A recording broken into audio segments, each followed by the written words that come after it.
Afro Tales podcast is a part of the Connected Podcast Network.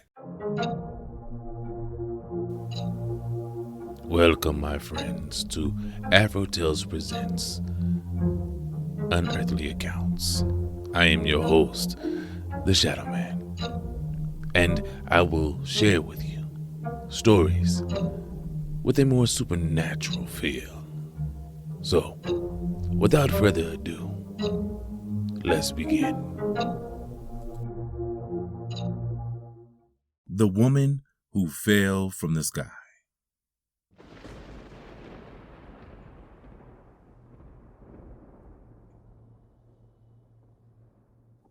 In the beginning, there was only water and the water animals that lived in it. Then, a woman fell from a torn place in the sky. She was a divine woman, full of power. Two looms flying over the water saw her falling. They flew under her, close together, making a pillow for her to sit on. The loons held her up and cried for help. They could be heard for a long way as they called for other animals to come.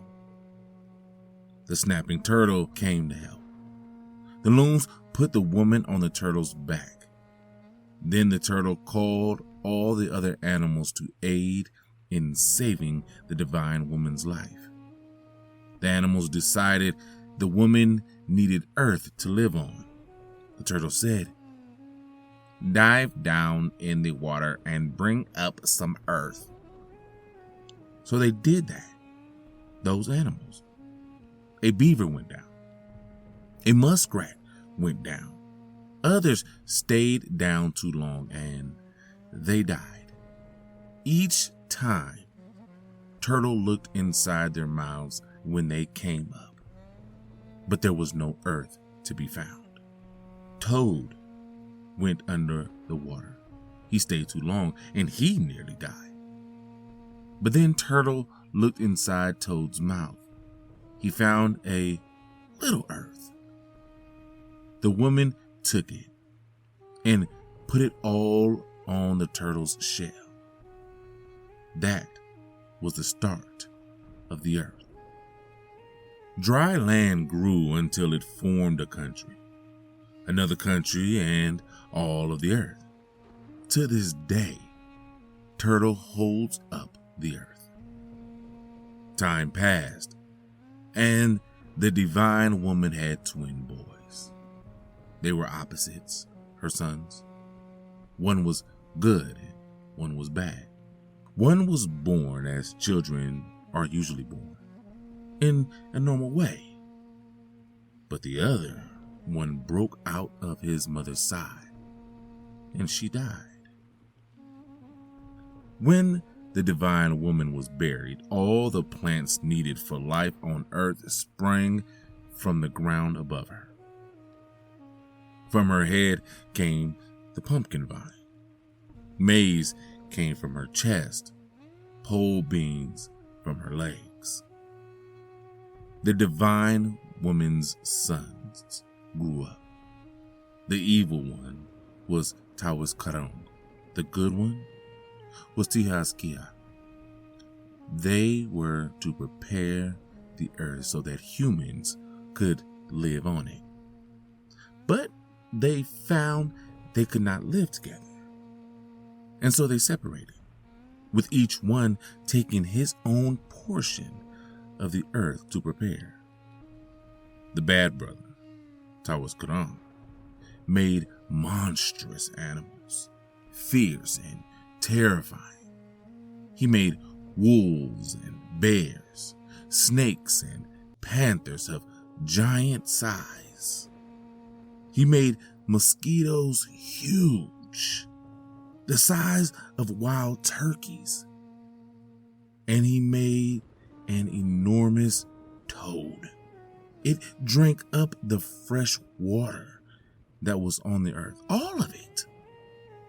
The good brother, Tihaskiha, made proper animals that were of use to human beings. He made a dove, and the mockingbird and the partridge. And one day, the partridge flew toward the land of Tawaskrong. Why do you go there? Tiaskia asked the partridge. I go because there's no water, and I hear there's some in your brother's land, said the partridge. Tiaskia didn't believe the bird, so he followed. And finally, he came to his evil brother's land. He saw all the outlandish giant animals his brother had made. Tiaskia beat them down. And then he saw the giant toad. He cut it open. Out came the earth's fresh water. Tiaskia didn't kill any of his brother's creations. No, he made them smaller, of normal size, so human beings could be leaders over them. His mother's spirit came to Tiaskia in a dream. She warned him about his evil brother. And sure enough, one day, the two brothers had come face to face. They decided they would not share the earth. They would have a duel to see who would be master of the world. Each had to overcome the other with a single weapon. Tiaskia, the good, could only be killed if beaten to death with a bag full of corn or beans. The evil brother could be killed only by using the horn of a deer or other wild animal. Then the brothers fixed the fighting grounds where the battle would begin. The first turn went to the evil brother, Tawaskrong. He pounded his brother with a bag of beans. He beat him until Tiaskia was nearly dead, but not quite. He got his strength back and he chased Tawaskrong. Now it was his turn. He beat his evil brother with a deer horn. Finally, Tiaskia took his brother's life away. But still the evil brother wasn't completely destroyed. After he died, Tawaskrong came to Tiaskia, appearing before him. I have gone to the far west, he said. All races of men will follow me to the west when they die. It is this belief of the Hurons today. When they die, their spirits go to the far west, where they will dwell forever. The end.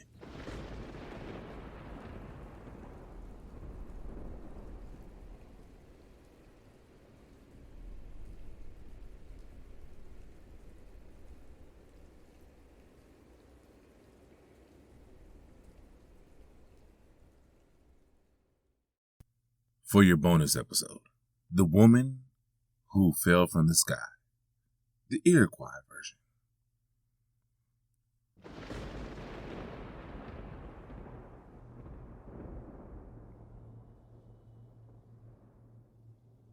Before the world was new, sky people lived on a floating island high in the air. The sun had not yet been created, but light shone from the flowers of a tall tree.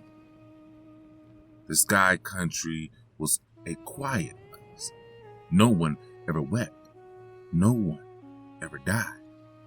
No children were ever born.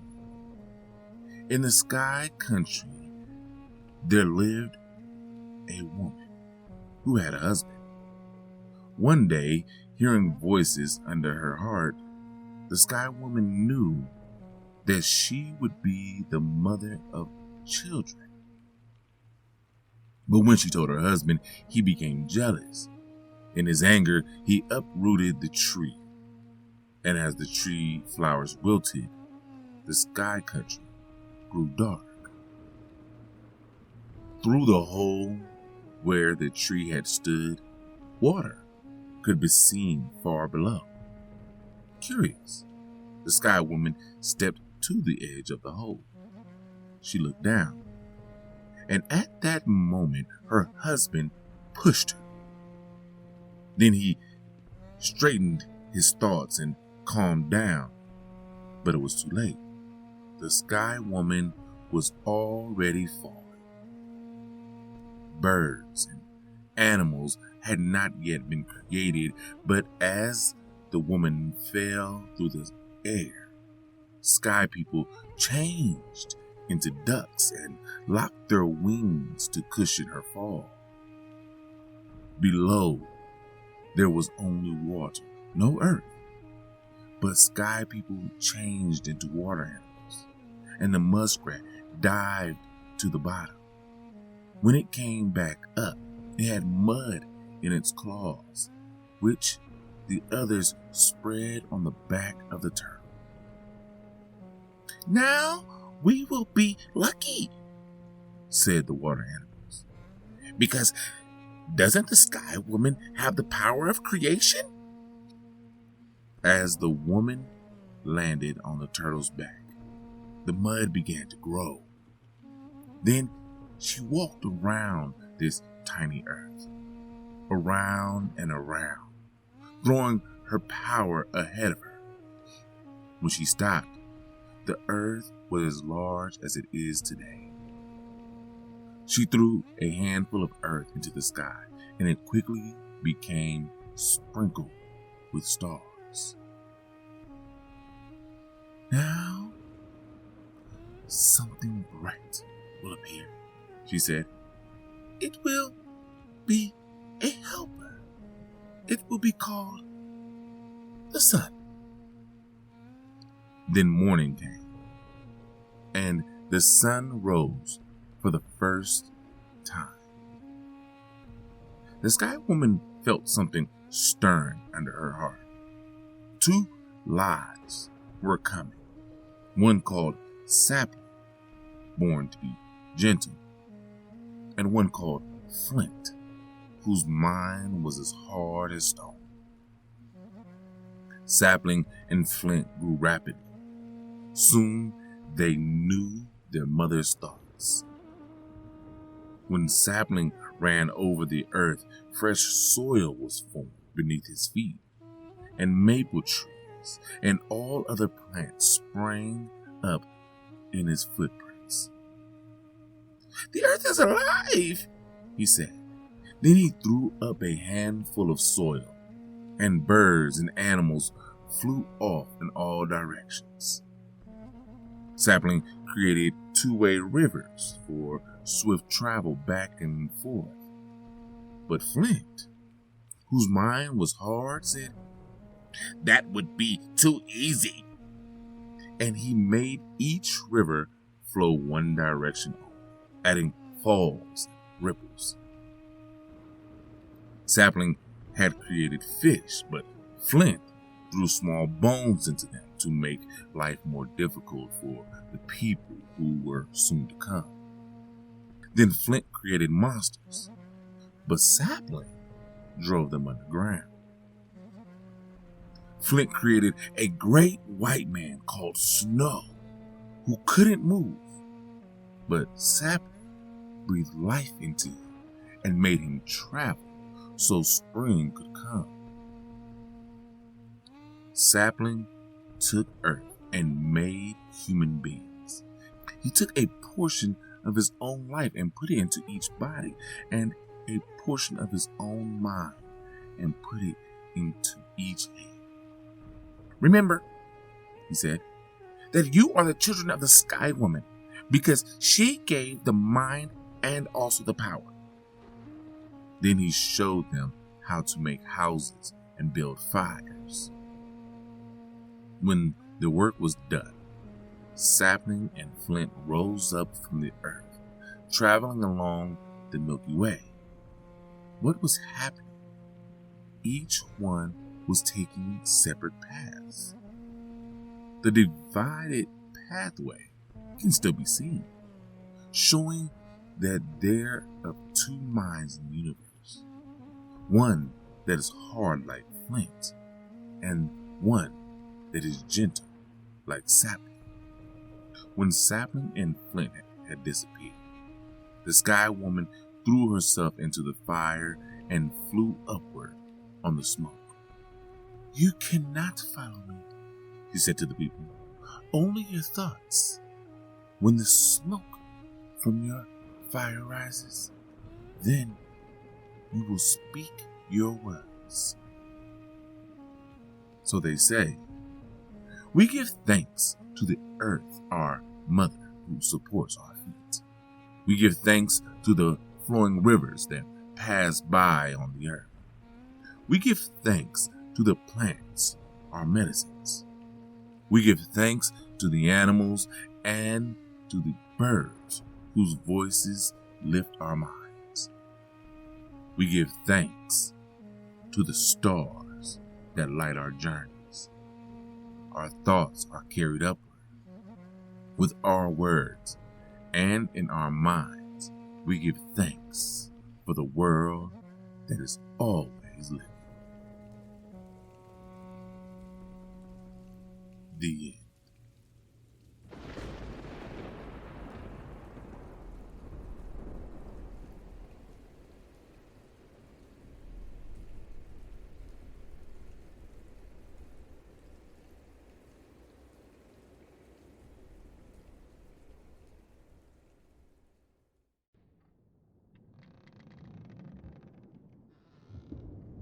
Wow, this is another great story coming from the book In the Beginning, Creation Stories from Around the World by Virginia Hamilton.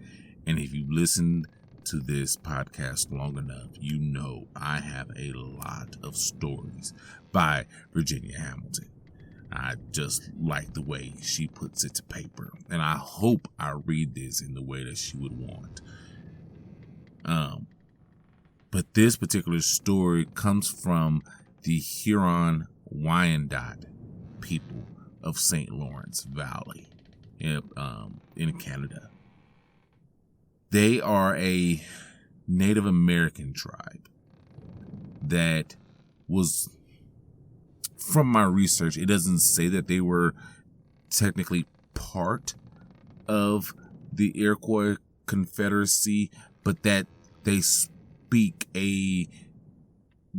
around pretty much the same language as the Iroquois Confederacy, and at some point had a battle. They split apart.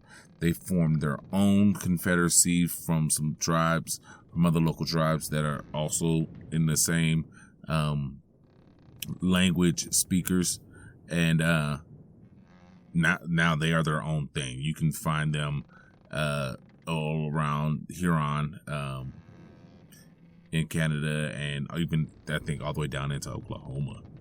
You'll find a couple tribes down there. But in looking at the two stories, and I'm going to read the Iroquois version of the story, it's there. You could tell that they were, to me, the same people. They had very similar belief systems, and just the way they tell their stories a little bit different. But that comes from the creation myth thing, you know. Everybody has a similar story. It's just what gets changed, and that's the beauty of folklore. But I love the whole a giant turtle is carrying the world on its shell motif. I like it. If you've, like I said before, if you've watched the Discworld movies and shows and everything like that, that's the whole premise. It is a turtle with 4 elephants on its back with a flat Discworld on top of the elephants. So, which is amazing to me, but that to me comes from Native American culture. Like, Turtle Island, if you look it up, Turtle Island is believed to be North America, and that's to include Canada. It is, Canada is the head, or Nova Scotia or whatever is somewhere around the head, and then the body is North America, and the tail would be Central America, Mexico all the way down to Panama would be basically its tail. And I think that is interesting and fascinating. And in this story, we get the infamous brothers fighting each other. There we go with that, same motif that Christianity has about Cain and Abel fighting each other, one killing the other. And in this particular instance, it is the good brother that comes out on top. And the evil brother is basically becomes, to me, the Grim Reaper, or the highwayman, or the person that ferries the soul across the lands into the afterlife. And that's what I get from all of this, and I like that depth in these stories when you can take your own history, your own upbringing, read into the story and see things that are familiar, even though they wouldn't have been, they don't even touch where your, culture comes from, but the stories definitely have a similarity. And I think that's interesting about this story and most folklore. But again, I'm beginning to ramble, so let's get out of here. And you go see Chef and get a Native American dish, more than likely. And until we meet again, as always, have a blessed day.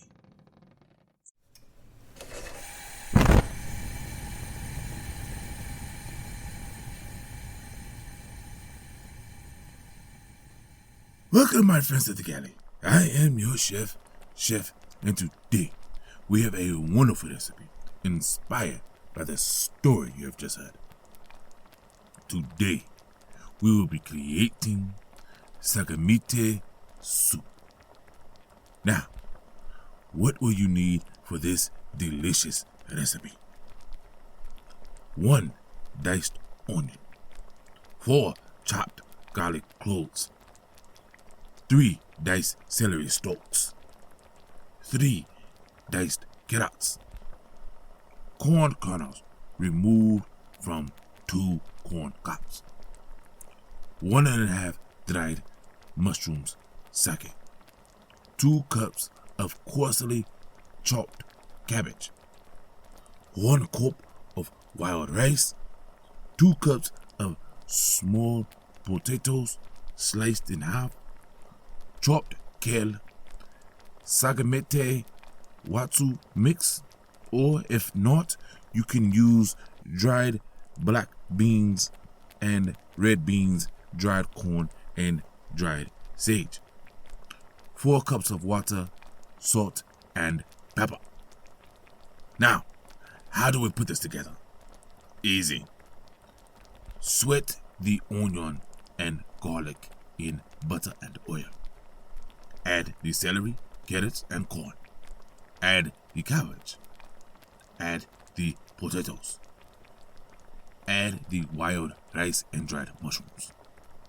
Now you can add the Sagamité Watsu mix. Then the water. Now add the kale and cook for 2 hours. And that is it, my friends. Now go. Do what you do. Make this recipe yours.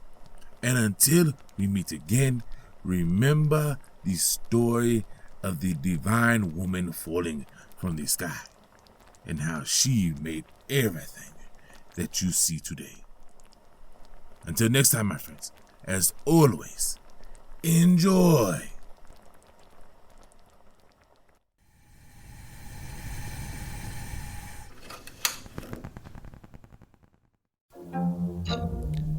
Thank you, my friends, for joining me this evening. And until next time, remember, you can always find me in the shadows.